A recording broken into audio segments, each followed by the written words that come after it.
कि बच्चन कुमार भाई है जो कि बिहार से है, वो ये सवाल करते हैं हमको व्हाट्सएप के ऊपर कि अल्लाह निराकार है या साकार है। उनका ये क्वेश्चन है कि अल्लाह जो है वो निराकार है, मतलब कि जी उनका कोई आकार नहीं है, या साकार है। साकार मतलब कि जिसका कोई आकार होता है, वो हमसे वो सवाल कर रहे हैं। तो अल्लाह कौन है, इसके ऊपर अगर आप हमसे पूछना चाहते हैं, अगर कोई भी मुस्लिम से आप पूछिएगा कि अल्लाह कौन है, तो सबसे अच्छा डेफिनेशन, सबसे अच्छा जो परिभाषा जिसको हिंदी में बोलते हैं, सबसे अच्छा जो वो बताएगा आपको अल्लाह के बारे में, वो आपको इस कुरान का सूरह इखलास, सूरा नंबर 112 आपको कोट कर सकता है, जो 4 लाइन का है, सिर्फ 4 लाइन का सूरा है। उसमें अल्लाह कौन है बताया हुआ है। उसमें लिखा हुआ है औज़ुबिल्लाहि मिनश्शैतानिर्रजीम बिस्मिल्लाहिर्रहमानिर्रहीम कुल हुवल्लाहु अहद, कहो कि अल्लाह एक है, अकेला है। अल्लाहुस समद, अल्लाह बेनियाज है, मतलब कि वो किसी पे डिपेंडेंट नहीं है, वो इंडिपेंडेंट है, सबसे एब्सोल्यूट एंड इटर्नल है। लम यलिद वलम यूलद, वो किसी को जनते नहीं है, neither he begets nor is he begotten, और वो किसी से जने हुए नहीं है। और चौथा वलम यकुल लहू कुफुवन अहद, और उनके जैसी कोई भी चीज़ नहीं है। आपका इमेजिनेशन, आपकी सोच, आपकी समझ, आपका ख्याल उन तक नहीं पहुंच सकता कि वो कैसा है। तो इसलिए हम लोग कंपेयर नहीं कर, इंग्लिश का ट्रांसलेशन कहता है and nothing is comparable unto him, आप किसी से कंपेयर नहीं कर सकते उनको, आप कंपेयर तक उनको कर नहीं सकते कि इस चीज़ का 50,000 गुना ज़्यादा या इस चीज़ का 60,000 गुना ज़्यादा अल्लाह ताला हो गए, तो आप उसको कंपैरिजन में भी नहीं डाल सकते।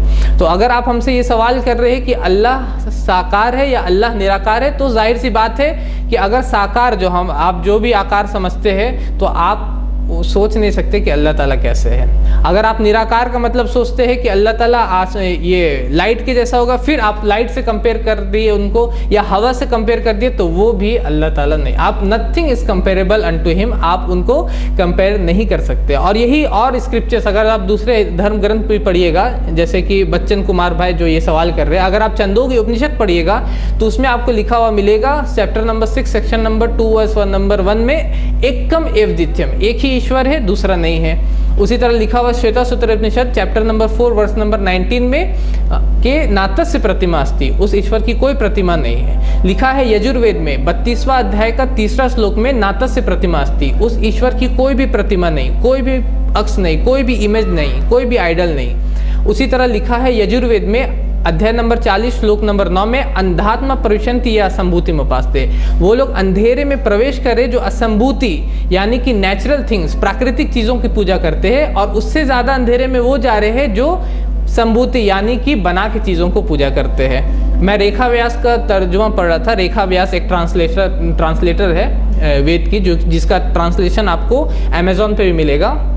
वो लिखते हैं कि जो भी सृजन की पूजा करते हैं, तो वो क्या है, बहुत ज़्यादा अंधेरे में जा रहे हैं। और सृजन का मतलब होता है, क्योंकि मुझे भी उतना हिंदी आता नहीं, तो मैंने किसी अपने भाई से पूछा सृजन क्या होता है, तो वो बोले कि सृजन का मतलब होता है किसी भी चीज़ को बना के उसको पूजना।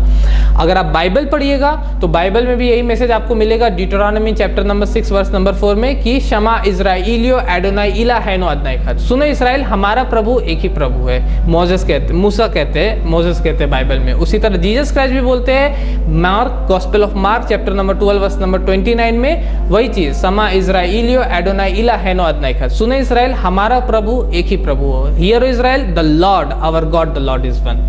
और आइडल वर्शिप की मतलब कि अगर आप मूर्ति पूजा करते हैं तो बाइबल इतना स्ट्रिक्ट है, बाइबल में लिखा हुआ है Exodus chapter number 20 verse number 3 to 5 में कि thou shall have no god besides me, thou shall not make unto them thee any graven image और any likeness that is in the heavens above और the earth beneath और the water underneath the earth, कि आपको किसी भी चीज की मूर्ति नहीं बनाना, ना कि जो आसमान में चीज हो, ना कि जो जमीन पे हो, ना कि पानी के अंदर की चीज हो।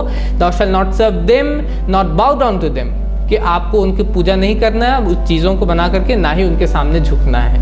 ये है Bible book of Exodus chapter number 20 verse number 3 to 5। यही मैसेज है book of Deuteronomy chapter number 5 verse number 7 to 9 में। तो ये चीज़ आपको मिलेगा, और भी धर्म ग्रंथ में भी मिलते हैं। और कुरान एकदम क्लियर है इस मैटर में कि आपको ईश्वर अल्लाह का कोई भी इमेज नहीं बनाना। आपको अल्लाह किस तरह है, वलम यकुल लहु कुफुवन अहद, उसकी जैसी कोई भी चीज़ नहीं है। लैसा कमिस्लिही शैअन, अल्लाह ताला फरमाते हैं सूरह शुअरा सूरह नंबर 42 आयत नंबर 11 में कि उसकी मिसाल की कोई भी चीज़ नहीं है। तो जहाँ भी अगर आप ये सवाल कर रहे हैं, इसलिए क्योंकि बहुत सारे वीडियोस मैंने भी देखा यूट्यूब के ऊपर जो ये कह रहे हैं कि अल्लाह ताला के हाथ के बारे में कुरान में है, या कुरान में ये लिखा हुआ है कि अल्लाह ताला के चेहरे के बारे में या और भी किसी चीज़ के बारे में। तो अगर आप ये सोच रहे हैं कि इस तरह से अल्लाह ताला के हाथ का जिक्र आ रहा है या अल्लाह ताला के चेहरे का जिक्र आ रहा है कुरान में, तो ये क्यों है? तो क्योंकि कुरान को हमको पूरा समझना होगा। अगर हाथ का या चेहरे का जिक्र आ रहा है तो वो कैसा है? लैसा कमिस्लिही शैअन, उसकी मिसाल की कोई भी चीज़ नहीं है। तो कुरान को हमको अगर समझना है तो ऐसा नहीं कि एक लाइन को समझेंगे दूसरा को नहीं समझेंगे, दूसरा को लेंगे नहीं। तो अगर कुरान को आपको समझना है, इस्लाम को समझना है, तो पूरा कुरान को आपको पढ़ना होगा, ये समझने के लिए